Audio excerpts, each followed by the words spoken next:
Bonjour à tous les deux et merci de nous accueillir. Alors pour commencer, parlez-nous de vous et de votre agence Actia Immobilier. Bonjour, merci également. Je suis Cyril Lameza. Bonjour, je suis Corinne Lameza. Nous sommes les fondateurs d'Actia Immobilier. Spécialisé dans la location, gestion et transactions immobilières.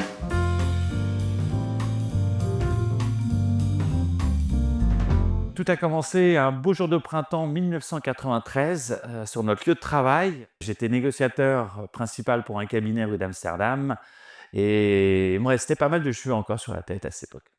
Et moi, j'avais 24 ans, j'avais une maîtrise de droit des affaires en poche et je cherchais un job d'été. Ce fut une rencontre, un coup de foudre. On ne s'est plus quitté après ce jour-là. Et nous sommes mariés, 30 ans de mariage, 2 beaux enfants.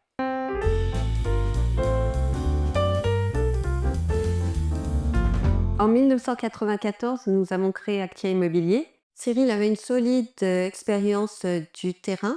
Moi, j'avais les connaissances juridiques nécessaires à l'époque pour obtenir la carte professionnelle. Donc en fait, créer une agence immobilière nous a paru une évidence. C'était un peu le projet. Nous nous sommes lancés avec quelques économies, la belle promesse d'un banquier de nous soutenir.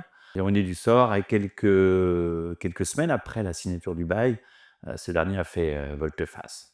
Donc ça a été un petit peu dur quand même. On s'est retrouvés sans sous. On a demandé de l'aide auprès de nos familles, de nos amis, dont certains se sont même endettés, je me souviens, pour pouvoir nous soutenir. Et du reste, petit clin d'œil, on leur fait de gros bisous, quoi. Les 4 premières années étaient vraiment très compliquées. On faisait face à la grosse crise immobilière liée à la crise du Golfe. Nous travaillons 7 jours sur 7, le premier arrivé à l'agence, dernier parti. Ça a été beaucoup d'investissements personnels. Nos copains nous prenaient pour des fous, ils disaient ils travaillent comme des dingues et ils ne gagnent pas un euro, les pauvres. Que dis-je un euro? C'était des francs.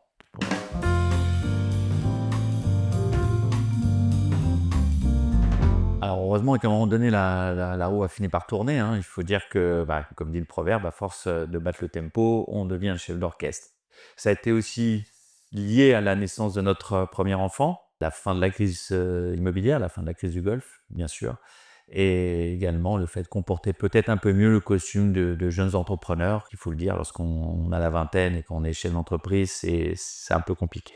Oui, après ces années compliquées, en fait, on a fini par commencer à récolter le fruit de nos efforts. Et aujourd'hui, on a une agence immobilière familiale avec une équipe stable.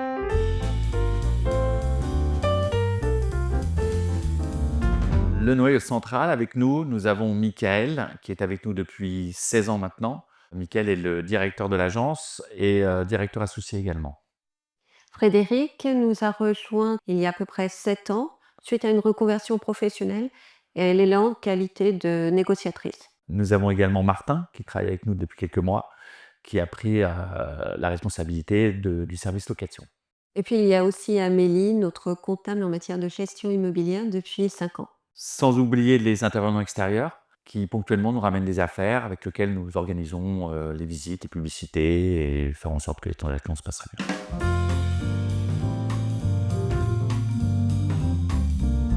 Des chiffres d'actifs immobiliers, c'est un peu plus de 1200 transactions effectuées. Et nous gérons à peu près 46 millions d'actifs immobiliers.